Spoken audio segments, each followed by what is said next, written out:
le thème de cette conférence, on sort peut-être tous de table. C'est un sujet très, très important, c'est mieux manger, bien bouger. Et pour animer cette conférence, nous avons David Ravel, qui est directeur de l'accès au droit aux soins à la CPAM de la Loire. Et il est accompagné de Maël Garros, qui est coordinateur sport-santé au CDOS de la Loire, donc c'est le comité olympique. Messieurs, je vais vous demander de vous présenter chacun à votre tour. Et puis dans un second temps, après la conférence, il y aura un temps pour des questions, donc vous aurez le temps de poser vos questions, pas de souci. Je vous en prie, messieurs. Okay. Bonjour à toutes et à tous. On est vraiment ravis d'être présents pour cette deuxième année au niveau des journées santé en tant qu'assurance maladie. Alors, je pense que l'assurance maladie, vous connaissez tous. Surtout, on nous connaît pour un organisme payeur, mais on n'est pas qu'un organisme payeur. C'est vrai qu'on gère quelques milliards quand même, mais on est aussi un organisme en charge de la santé d'une façon générale, de l'accès aux droits et aux soins, et notamment de la prévention. Et donc, c'est bien le thème de la journée. On veut vous parler de prévention et notamment du mieux manger et du bien bouger, hein, par rapport à ce que vous disiez tout à l'heure. On ne peut pas forcément le dire dans les deux sens parce que parfois quand on dit bien manger, ça veut dire qu'on mange en quantité, mais ce n'est pas forcément la qualité qui va avec.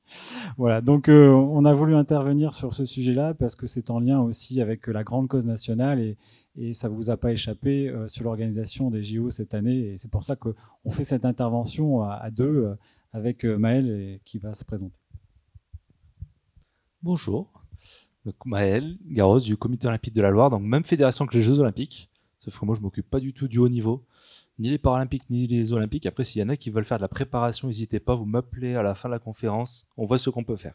Mais c'est pas ça l'idée aujourd'hui, c'est plutôt parler santé, activité physique et mieux bouger pour sa santé de façon très générale, que ça soit parce qu'on bouge peut-être pas assez au quotidien dans le travail, ou que ça soit finalement parce qu'on a peut-être des petits soucis de santé et qu'on aimerait essayer de réduire un petit peu ça. Donc peut-être vous mettre un peu dans l'ambiance. Évidemment, il y a un lien entre la santé et l'alimentation, l'activité physique et plus généralement ce qu'on appelle la nutrition. Hein. La nutrition, c'est ce qu'on mange et ensuite qu'est-ce qui va se passer dans notre organisme. Est-ce qu'on va dépenser cette énergie ou au contraire est-ce qu'on va la stocker sous forme de graisse? Et donc il y a un lien entre les deux. C'est vrai que c'est assez intuitif parce que je ne sais pas si vous imaginez, dans notre vie, on va être amené à manger 30 tonnes d'aliments et boire 50 000 litres de préférence d'eau, hein, quand même, c'est mieux. Et donc, forcément, ça a un impact sur notre santé. Tout ça, ça a été mesuré, bien évidemment, par des études beaucoup plus scientifiques, qui est notamment des études de cohorte, qui permettent de suivre des populations dans le temps et voir qu'est-ce qui est bon ou pas pour nous, pour notre santé.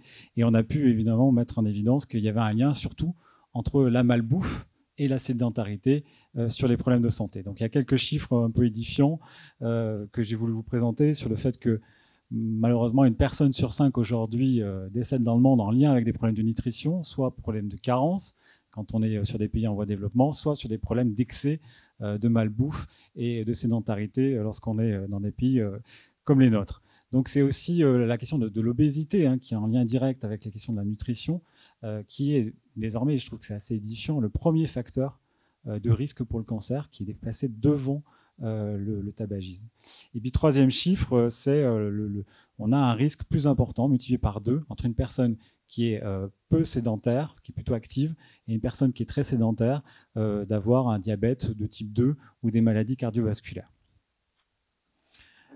Donc, par rapport à ce lien-là, on a aussi malheureusement ce problème de santé publique, un vrai problème de santé publique et un problème de santé publique qui est en croissance. C'est-à-dire qu'on a de plus en plus de situations d'obésité. On a doublé en 25 ans la situation de l'obésité. On est passé de 8,5 à 17%.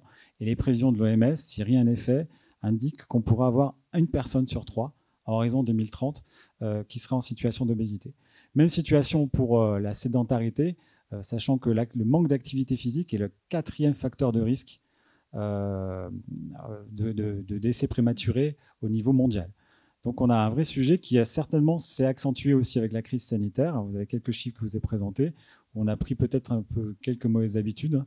Et je crois aussi la question des écrans qui est de plus en plus présente dans notre vie, mais qui aussi nous occupe pas forcément sur de l'activité physique et nous prend beaucoup de temps, puisque une étude qui a été faite, qui est parue dans Le Monde récemment, qui mettait en évidence que 40% des Français passaient plus de 8 heures par jour en position assise.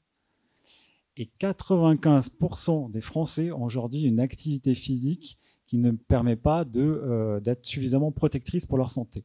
Alors, plus on fait de l'activité physique, mieux c'est. Mais voilà, il y a un seuil à partir duquel on est vraiment protecteur, c'est-à-dire je crois que c'est 10 000 pas par jour. Alors il n'y a pas beaucoup de gens qui le font, il n'y en a que 5% aujourd'hui qui le font en France. Alors ce qui est intéressant, c'est une fois qu'on a posé le constat, c'est de dire maintenant, comment on essaye d'agir sur ces questions de santé publique, sur la question de l'alimentation, sur la question du bien bouger. Et là, bien sûr, c'est une question à la fois qui est individuelle, parce que chacun va pouvoir être acteur sur ce sujet-là, mais c'est aussi une question collective, et c'est une question effectivement des autorités, des pouvoirs publics, qui peuvent agir sur notre environnement, qui peuvent agir sur les messages qu'ils font passer, sur les messages de prévention. Donc à notre humble niveau, au niveau de l'assurance maladie, on s'est intéressé à la question du surpoids chez les enfants, sachant que lorsqu'on a une obésité chez l'enfant, aujourd'hui, on a une très bonne coordination des acteurs, une très bonne prise en charge. Et nous, on a voulu vraiment intervenir en amont sur un système qu'on veut mettre en place lorsqu'on a les premiers signes d'adiposité chez l'enfant, et de mettre en place une coordination des différents acteurs de santé sur ce sujet-là. Donc c'est quelque chose qui est encore balbutiant, on est en train d'expérimenter et l'idée ça serait de pouvoir le généraliser. Et le principe c'est qu'on puisse passer par un médecin généraliste qui puisse détecter des situations de surpoids chez l'enfant, soit parce qu'on est au-dessus de la courbe moyenne qu'on a sur le carnet de santé, soit parce qu'on a une reprise pondérale de la courbe pondérale précoce, c'est-à-dire que chez l'enfant, normalement, la courbe de poids, elle augmente sur les premières années, après elle diminue, et elle re-augmente vers l'âge de 6 ans. Et si jamais on a donc une reprise de cette courbe avant 6 ans, ça peut être un signe, un facteur de signe d'obésité pour l'avenir, donc nécessité de prendre en charge.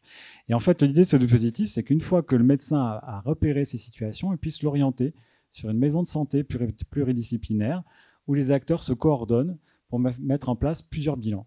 À la fois un bilan physique, qui permettra à l'enfant de pouvoir être orienté sur une activité sportive qui est en adéquation avec sa surcharge pondérale et ses souhaits aussi. Aussi sur un bilan psychologique, parce que parfois des adolescents, ça s'adresse aussi à des adolescents, des préadolescents, ça peut être un sujet aussi, le rapport au corps et la vision des autres. Et également un bilan diététique pour simplement essayer de corriger s'il y avait des mauvaises habitudes. Donc ça, c'est la première illustration de ce qu'on peut être amené à faire au niveau de l'assurance maladie. Et deuxième illustration, c'est au travers de notre centre d'examen de santé. J'en profite pour faire un peu de publicité. On a un stand aussi là-bas.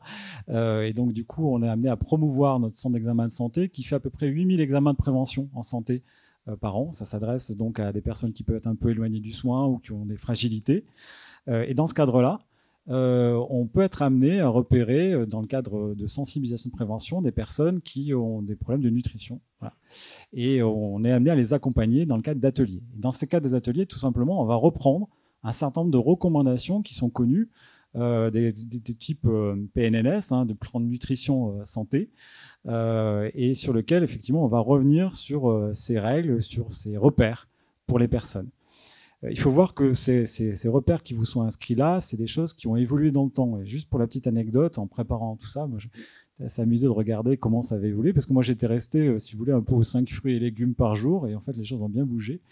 Et en fait, historiquement, il n'est pas vieux le temps où, en fait, on préconisait à l'école de boire un petit verre de vin.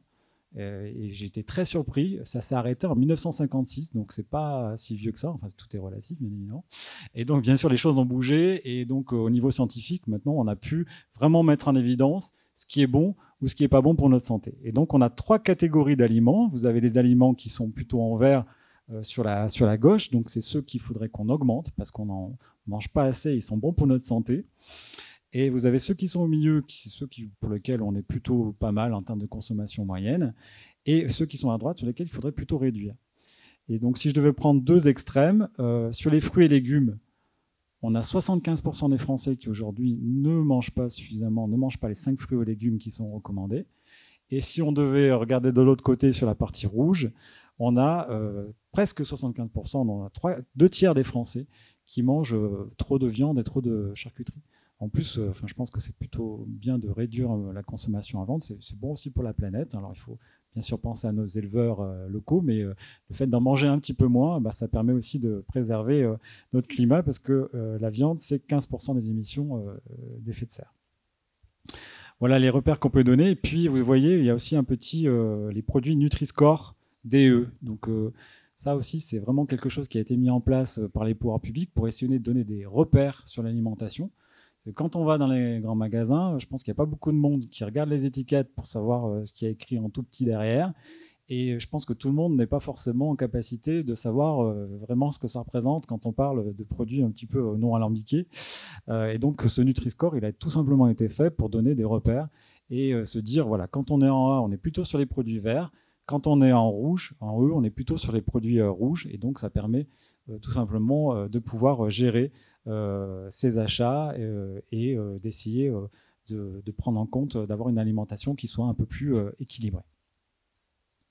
Du coup, je laisse la parole à Maël qui va vous parler plus d'activité physique. Merci.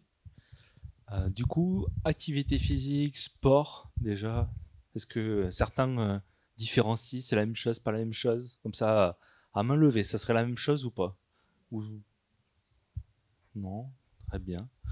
La différence, vous la mettriez où? En termes d'intensité, en termes de durée? Est-ce que ça se fait pas au même endroit, au même moment de la journée, peut-être? L'activité physique, c'est celle qu'on fait tous les jours, et le sport, c'est dans un lieu particulier, un moment particulier. Donc c'est ça, ouais. Activité physique, c'est finalement, j'aime le caricaturer comme ça tout le monde se rassure aussi dessus. Dès lors que vous avez ouvert les yeux le matin, vous avez fait une activité physique en ouvrant vos yeux. Alors, il va falloir vachement cligner des yeux par contre, j'insiste. Mais ça part de là. Vous avez fait un pas en sortant du lit, c'était peut-être le pas le plus dur de votre journée.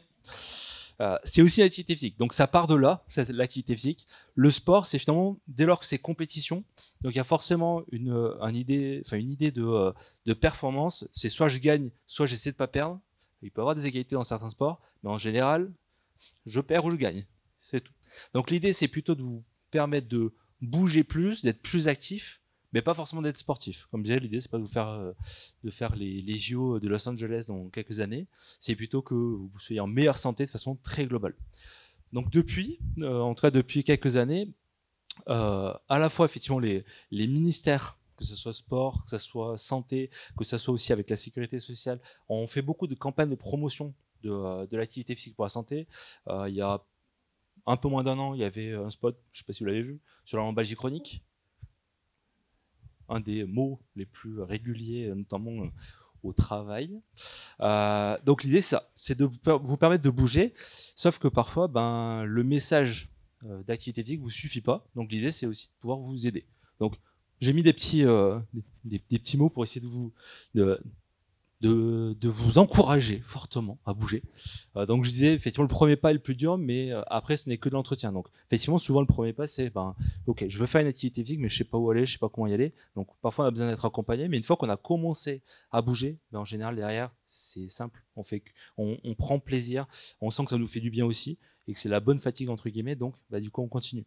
On peut bouger à tous les âges. Je vais vous donner un exemple plus concret que j'ai. Aujourd'hui, on accompagne, en tout cas sur la Loire, plus de 400 personnes qui nous appellent chaque année. J'ai des gens de 8 ans à 95 ans. Donc ça devrait tous vous rassembler. Peut-être pas certains, je vois qu'il y a des têtes plus blanches que d'autres. Non, je vous en veux pas. Donc l'idée, c'est de trouver une activité physique qui vous fait plaisir. C'est-à-dire que si vous me dites, je veux faire une activité plutôt de relaxation, je veux faire plutôt une activité d'endurance, tout est bon. Par contre, il y a des recommandations que vous connaissez effectivement, c'est le nombre de pas. Alors, c'est pas 10 000 pas, c'est plus de 10 000 pas depuis quelques années. En fait, les 10 000 pas, c'était une communication japonaise, parce que dans la culture japonaise, 10 000, ça avait une signification. Aujourd'hui, on considère qu'entre 4 000 et 6 000 pas par jour, ça sera assez protecteur pour votre santé. Alors, j'ai plutôt tendance à dire 6 000 à 8 000, comme ça, plus on viso, mieux c'est. Donc si vous faites 6 000, on sera déjà très content, mais c'est pas forcément 10 000. J'insiste aussi sur le nombre de pas. 6000, c'est pas forcément 6000 à allure intense. C'est-à-dire dès lors que, comme je disais, je sors du lit, j'ai fait un premier pas, dans ma journée, je vais marcher. L'idée, c'est d'avoir des vrais pas, pas des piétinements, mais en tout cas, c'est 6000 au quotidien. Et pour que les gens se fassent une idée, 6000 pas, ça correspond à combien de kilomètres à peu près? 6000 pas, c'est à peu près 4-5 km. Alors ça va dépendre de l'amplitude de votre pas, mais on va dire entre 4 et 5 km à peu près par jour. Voilà, là c'est du coup sans trottiner. L'autre indice que souvent vous entendez parler, c'est les 30 à 40 minutes d'activité physique par jour. Donc cette fois-ci, c'est une intensité modérée à soutenue. Donc là, ça veut dire, pour rester sur mon nombre de pas, 6000 pas. Attendez, je fais le retour. Laissez-moi arriver. 30 minutes.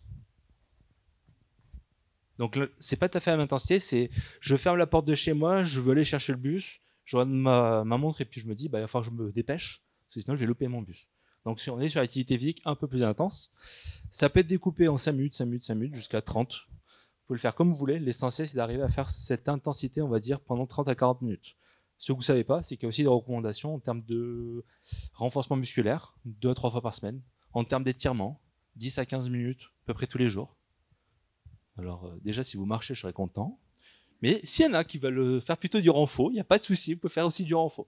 Okay, et du coup, tous les mouvements sont vraiment bénéfiques pour la santé. Comme je disais tout à l'heure, si vous faites plutôt une activité, on va dire, comme de yoga, de relaxation, etc., c'est très bien aussi. C'est pas forcément obligé, en tout cas, de bouger, physiquement. Par contre, forcément, vous n'aurez pas les mêmes impacts si vous faites du yoga ou si vous faites de la marche nordique à côté sur le stade.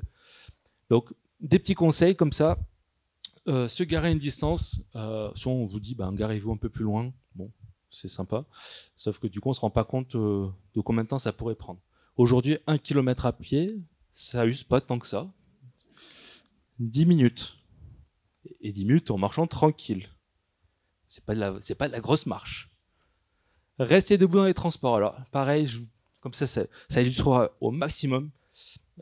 J'ai vécu quelques années à Paris. Je pense que j'étais le seul dans les transports en commun à fermer les yeux et du coup à pas m'accrocher au truc. L'idée c'était de travailler l'équilibre. C'est pas que je dormais debout, c'est vraiment que je travaillais l'équilibre. L'idée peut-être aussi des temps de réveil le matin. Si je suis plus réveillé aussi, je suis plus en forme, je suis prêt aussi pour le travail qui va arriver derrière. Et peut-être aussi pour être plus vigilant, si je suis en voiture, si je suis en scooter, quand il va faire beau, en moto, je suis peut-être aussi vigilant pour les autres, surtout le matin. Monter les escaliers, ça se fait. Alors, vous avez vu, j'ai mis des punchlines, j'étais très inspiré. Vous avez monté tous, a priori, 3 étages. Premier étage pour monter jusqu'à l'accueil, 2 étages derrière pour monter jusqu'ici. Grosso modo, si vous mettez plus de 1 minute, peut-être qu'il faudrait qu'on se revoie. En haut, vous devriez mettre entre 45 secondes et 1 minute. Et pourtant, vous n'avez pas forcément transpiré, soufflé. Enfin, vous n'avez pas l'air d'être tout transpirant. Donc, ça se fait. Et l'idée, ça serait de le faire 10 étages par jour dans l'idée. Donc, si vous le faites 2 fois dans la journée, vous serez déjà pas trop mal. Et après, rouler, nager, courir, marcher à plat, en côte. Parce que c'est vrai que par ici, c'est quand même vallonné. Tout est bon. L'idée, c'est surtout de la régularité. Ça veut dire que l'idée, ce n'est pas monter jusqu'à l'Himalaya et après de plus rien faire pendant 3 mois. Si vous me faites déjà l'Alpe d'Huez, vous n'allez peut-être pas tous le faire tout de suite. Et si vous me faites la Cotonne, pour les Stéphanois, 2-3 fois du coup par semaine, je serais déjà très content. Donc l'idée, c'est pas forcément la durée. Oui, la Cotonne, ça monte. Ça monte. La Vivarese, voilà. Je peux vous faire à peu près toutes les montées. L'idée, c'est si vous arrivez à le faire 2-3 fois dans la semaine, ça sera plus intéressant et plus impactant physiquement. Vous aurez une meilleure santé derrière que faire une fois, du coup, l'Himalaya. Okay. Donc l'idée, c'est au quotidien, comment je fais pour multiplier les temps de mobilisation, que ce soit articulaire, que ce soit, je dirais, physique au niveau cardiaque, que ce soit des temps de relaxation, peu importe. L'idée, c'est de multiplier tous ces temps-là au quotidien et toute la semaine pour être en meilleure santé.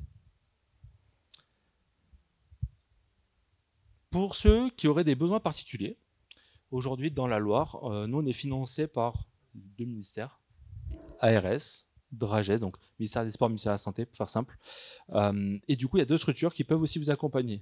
Si vous êtes plutôt des personnes qui n'avaient pas de problème de santé, a priori, on peut vous accompagner, nous, sur toute la Loire, mais vous avez aussi dans le Rouennais pour s'il y a des Rouennais, l'agglomération, Rouen Agglomération qui peut vous accompagner pour faire un bilan physique et vous orienter dans des activités physiques qui soient adaptées à vous. Mais vous avez aussi du coup le centre hospitalier universitaire, donc le CHU Nord de Saint-Étienne, qui peut aussi vous voir pour faire des examens et vous orienter. Si, en l'occurrence, vous avez plutôt des soucis de santé, ce sera en général plutôt nous qui vous verrons ou le CHU. Et aujourd'hui, on est 8 sur la Loire. Pour donner une idée, on est sur Firminy, Saint-Chamond, Rive-de-Gier, Saint-Étienne, Vauches, Feurs, Chazay-sur-Lyon, Montbrison, Bouin, Saint-Germain-Laval, Saint-Germain-l'Espinasse, Noir-Étable, Charlieu, Belmont-de-la-Loire. Qu'est-ce que j'ai oublié? Personne, je crois. Riorges, peut-être. Donc ça veut dire qu'aujourd'hui, si vous êtes dans la Loire, on peut vous accompagner. Si vous êtes sur les territoires alentours, que ce soit l'Ardèche, la Haute-Loire, que ce soit Lyon, on n'est pas tous parfaits. Ça existe aussi, ce système-là. C'est-à-dire que vous avez des collègues à moi, entre guillemets, qui ont une structure aussi à part entière, qui peuvent aussi vous accompagner. Et si jamais vous êtes assez à l'aise là-dessus, vous pouvez aussi trouver toutes les informations d'activité physique sur un site internet qui s'appelle du coup le portail Sport Santé Auvergne-Rhône-Alpes. Et du coup, vous avez toutes les activités physiques qui sont référencées dans la Loire et en Auvergne-Rhône-Alpes au niveau activité physique et santé. Donc n'hésitez pas à aller voir et pour le coup à nous contacter si vous avez besoin. Merci. Merci à vous, merci pour cette intervention. Du coup, on a bien vu les deux aspects de la nutrition et de l'activité physique et du sport, l'importance de ces deux aspects. Est-ce qu'il y a des questions? C'est le moment, si vous avez des interrogations, je viens vers vous et vous me dites. Je ne peux pas croire que dans une aussi grande assistance, il n'y ait pas de questions. Monsieur.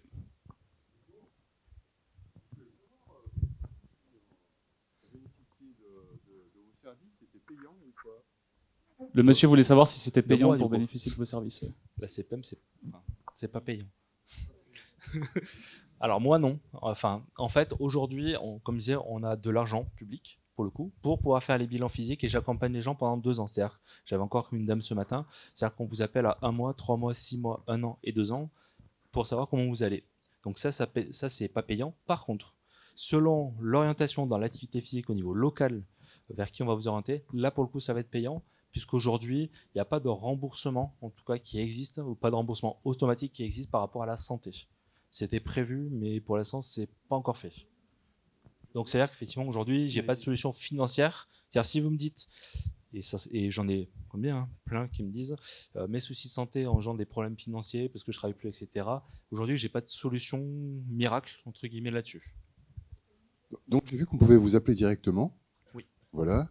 Mais tout à l'heure, vous parliez de passer par d'abord son médecin traitant, ensuite une maison de santé, où on peut pouvoir faire plusieurs bilans.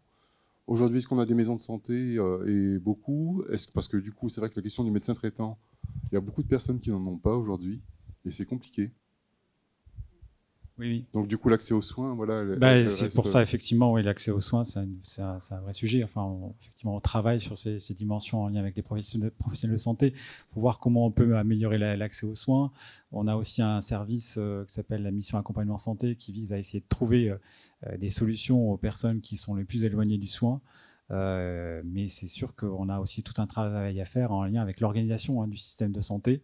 Avec la mise en place aussi, on a parlé ce matin dans des conférences, des infirmières en pratique avancée. Donc, c'était le cardiologue qui soulignait qu'avec le manque de médecins et de cardiologues, c'était important aussi de travailler avec ces infirmières qui peuvent prendre le relais et soulager aussi les équipes médicales. Donc, bien sûr, on est sur ces travails-là, mais il y a quand même un sujet par rapport à ça. Et sur ce que vous évoquiez, pour l'instant, c'est au stade encore un peu expérimental. On a 3 maisons de santé qui sont en train de se lancer sur le dispositif. Et ce qu'on aimerait, et on pense que ça va fonctionner, que ça puisse faire boule de neige ensuite, pour que ça puisse vraiment couvrir l'ensemble du territoire, parce que c'est un maillon aujourd'hui qui nous semble manquer dans la prise en charge et le repérage précoce des problématiques d'obésité chez l'enfant. Sur la partie santé adulte, pour le coup, ce qu'on appelait les maladies chroniques et les affections longue durée, et tout ce qui serait les situations à risque d'être à un moment donné malade chronique. Aujourd'hui, la loi, qui date de mars 2023, donc il n'y a pas très très longtemps, dit que c'est pas simplement le médecin traitant, médecin généraliste en général, qui peut prescrire, mais tous les médecins. Ça veut dire qu'aujourd'hui, si vous n'avez pas forcément un médecin traitant déclaré, ça peut être votre cardiologue, votre rhumato, votre diabéto, voilà, qui fait la prescription et qui du coup vous incite à bouger. Pour moi, le bilan aujourd'hui, l'orientation, pour être aussi très concret, il n'est pas toujours fait par un médecin. Parfois, il est fait par une infirmière, par un pharmacien. Par contre, l'issue du bilan, c'est-à-dire les 1h30 qu'on a pris ensemble, voire 2, voire 3 si on papote un petit peu et que voilà, on a des choses à se raconter. Derrière, je l'envoie au médecin parce que je ne suis pas médecin, chacun son boulot. Mais par contre, l'incitation au départ n'est pas forcément, ou l'orientation n'est pas forcément que médicale, en l'occurrence. Ça peut être même j'ai des orientations parfois par des assistantes sociales. Donc c'est vraiment partout. Par contre, à la fin, effectivement, il y a au moins un médecin qui doit attester que ce que je vous propose, c'est pas n'importe quoi. Voilà. Est-ce qu'il y a d'autres questions? Monsieur, je vous donne le micro. Pour le mieux bouger, est-ce que la pratique du yoga et du qigong peut apporter quelque chose? Et puis j'ai une deuxième question pour les maisons de santé. Il y a bien des municipalités qui aimeraient créer des centres, mais ils se heurtent à la difficulté de trouver des médecins. Je commence par répondre. Oui, yoga et tai chi, oui. Par exemple, aujourd'hui, ça permet en tout cas de travailler peut-être les muscles posturaux, peut-être de moins chuter quand on avance en âge. L'idée, c'est, comme dit, c'est qu'est-ce qui me fait plaisir et qu'est-ce qui fait que je vais y aller régulièrement. Donc, quelle que soit l'activité aujourd'hui, il n'y a pas de contre-indication où je ne pourrais pas dire qu'il y en a une mieux qu'une autre. Je dis toujours le même exemple, mais qui est un peu vrai. La natation, c'est très bien, sauf que pour avoir eu la chance, ou je sais pas, mais en tout cas, j'ai croisé Camille Lacour. Je donne toujours le même exemple. Je peux vous dire que je ne suis pas certain qu'il soit au niveau osseux en meilleure forme. Parce qu'il passe sa vie dans l'eau, qu'il a passé sa vie dans l'eau, et que pour avoir des bons os, il faut aussi pouvoir avoir un peu des impacts et refaire de l'os. Donc, ça veut dire qu'aujourd'hui, c'est pas la natation qui serait le mieux. Et surtout, si vous faites de la natation, la tête hors de l'eau, arrêtez-moi la natation, faites-moi du dos crawlé, mettez juste les bras derrière pour éviter de prendre le rebord, ça s'arrête toujours à un moment donné. Mais, en tout cas, il n'y a pas d'activité mieux qu'une autre. Par contre, c'est celle que vous allez faire le plus régulièrement possible. Et surtout, si vous allez à pied, faire le qigong. Sur la deuxième partie de question, du coup, sans rapport. Oui, effectivement, on a déjà beaucoup de maisons de santé, en fait, déjà sur la Loire. On a une bonne densité de maisons de santé pluriprofessionnelles. Ça ne veut pas dire qu'il ne faut pas y en avoir plus. Sur cette question-là, après, c'est vrai qu'il y a une labellisation qui est au niveau de l'Agence régionale de santé, au niveau des services de l'État, pour les maisons de santé, sur lequel il faut effectivement avoir 2 médecins pour pouvoir être labellisé. Mais il y a aussi possibilité d'avoir des exercices coordonnés, parce que c'est ça qui est aussi intéressant. C'est la maison de santé, c'est aussi l'endroit où on va abriter les personnes, les professionnels de santé, mais c'est aussi que les professionnels de santé travaillent entre eux. Et il y a possibilité d'avoir aussi des équipes de soins avec un seul médecin. Donc il y a d'autres dispositifs qui permettent quand même de travailler de façon coordonnée sans pour autant être sur une labellisation maison de santé. Le temps passe vite, on a le temps pour une dernière question si vous le souhaitez. Madame. Merci. Moi, c'était une question, alors peut-être plus une ouverture du coup. Vous avez parlé d'obésité, mais effectivement, il y a d'autres problématiques au niveau de l'alimentation et notamment les problématiques d'anorexie, de choses comme ça. Et moi, ma question, c'était en termes d'éducation. Aujourd'hui, le sport est enseigné à l'école, depuis très très jeune, du coup, même à l'école primaire, voilà. Par contre, les questions d'alimentation, du coup, c'est très à la responsabilité des parents. Et pour le coup, on est bien ou mal né en fonction, et ça c'est sans aucun jugement pour qui que ce soit, parce que voilà, mais en fonction de l'éducation alimentaire qu'on va avoir par rapport à notre famille, ça va conditionner beaucoup de choses dans notre vie, du coup, qui sera, j'imagine, compliqué à changer. Est-ce qu'il ne serait pas envisageable, et c'est là effectivement la question de l'ouverture, oui, peut-être qu'il y a déjà, parce que ça fait longtemps que j'ai quitté l'école, du coup. Mais est-ce qu'il existe ou est-ce qu'il ne serait pas pertinent qu'il y ait des interventions de nutritionnistes ou de bons principes à l'école tout petit pour que ça soit ancré et vraiment très intuitif et qu'après ce soit vraiment ancré dans l'esprit des personnes. Voilà. Du coup, je vais répondre. C'est vrai qu'il y a vraiment un gradient social, hein, c'est démontré aujourd'hui par rapport à la question de la prévention d'une façon générale, de la nutrition en particulier. Et donc, c'est important effectivement qu'on fasse ce qu'on appelle de l'universalisme proportionné, c'est qu'on aille dans les endroits où c'est le plus nécessaire pour porter des messages de prévention. Donc, c'est ce qu'on essaye de faire aussi quand on fait des actions d'aller vers. Travailler avec l'éducation nationale, il existe aujourd'hui des programmes qui permettent de faire le lien entre l'éducation nationale, les écoles et les parents, pour que la jointure se fasse bien, parce que c'est vrai que c'est une responsabilité presque un peu partagée entre les parents et l'éducation nationale. Donc il existe des programmes, je n'ai pas tout présenté aujourd'hui, mais il y a des choses qui se font. Voilà, et donc ce sujet aujourd'hui est pris en compte, et on essaye, et je pense qu'on essaye de plus en plus de venir effectivement d'intervenir dans les écoles sur ces sujets-là. C'est quelque chose qui est vraiment... mais il faut pouvoir intervenir aussi ce qu'on appelle sur la littératie à santé, c'est-à-dire qu'une intervention ne suffit pas forcément. Il faut que tout ça soit intégré dans un programme plus large et qu'on permette aussi à l'enfant de vraiment devenir acteur, finalement de se forger une propre opinion par rapport à ces questions-là, plutôt que ça soit quelque chose qui soit hyper descendant et qui finalement sur lequel il ne va pas s'approprier les informations. Donc c'est aussi un travail qui doit être construit en lien avec les professeurs, les maîtresses, etc., pour que ça puisse être distillé dans le temps et qu'on puisse vraiment faire de l'éducation en santé plus qu'une action de promotion ponctuelle dont on voit que les résultats ne sont pas forcément toujours efficaces. Et on m'a dit que notre temps est épuisé, donc pour cette conférence, c'est fini pour le moment. Je rappelle, David Ravel et Maël Garros, que vous êtes présents à la Journée de la Santé, donc si vous avez des questions après, à la salle des conférences, là où il y a les stands, c'est tout à fait possible d'échanger avec vous.